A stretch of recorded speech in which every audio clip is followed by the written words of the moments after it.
My name is Nancy Nusbaum, and I'm the Associate Vice President for Finance and Sports Services Planning. Do a lot of different things. One of the main things, I guess, of my job is to implement the campus master plan and also develop a master plan. We're in a 10-year plan right now, but we're doing an update midway through. And so by implementing a master plan, what I mean by that is I'm involved in making sure that the buildings that are in the plan or any other kinds of things like landscaping and such are actually built out. I help with programming and design, but once that's finished, then I turn the construction over to another office. I'm not involved in that. They are, but that's their function. We have several projects for which there's no funding right now, so I'm assuming that those are maybe the ones that you're interested in. We're looking at an engineering and science building. In fact, we completed programming and we've gone to the legislature and asked for $70 million for that building. And it's about a 94,000 square foot building for mostly engineering, but also for biology and a little chemistry. And then we're also seeking funding for a new music building.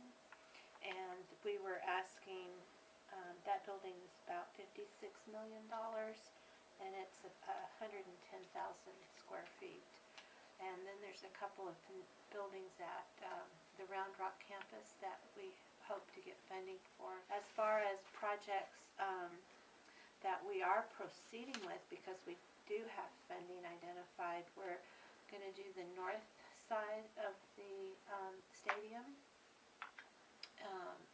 and we're doing the track relocation right now so that we can do the north side. We're going to be doing several housing projects. We have one under construction right now for 600 beds, and we'll probably do, the housing director says one a year after that.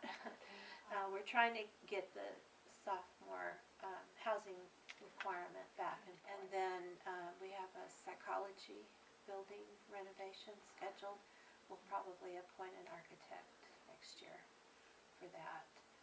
And then there's lots of projects that are in design right now that we'll break ground for. Like right down there is going to be the new recital hall and theater with a parking garage and a self-chill plant and lots of street changes. So lots going on. Miscellaneous sources, which a lot of people don't understand. Tuition doesn't affect it at all. None of the tuition money goes into buildings.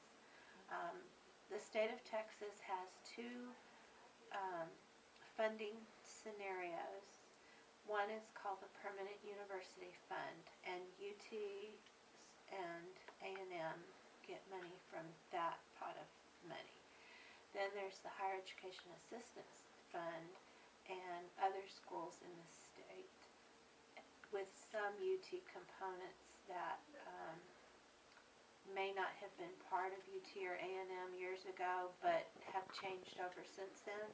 They're part of that as well. So we get about $22 million a year from the Higher Education Assistance Fund, and we're using that money to build the recital hall and the theater. We used it for the Family and Consumer Sciences addition.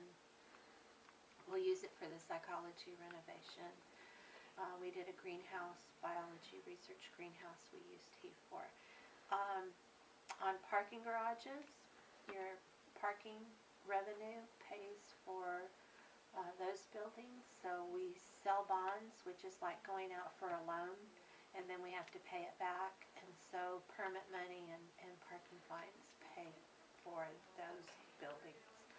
And also, if you do like a park and pay garage, then any money that you bring in, as you know, that people pay to park there is also used to help pay it back.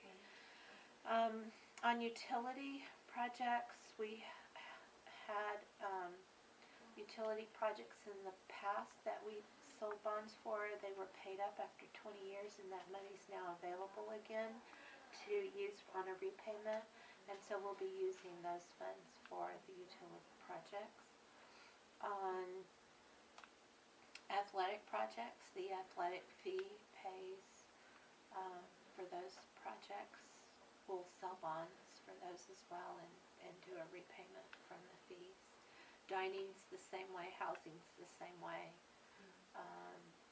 So the funding comes from a lot of different places, but tuition is not one of them.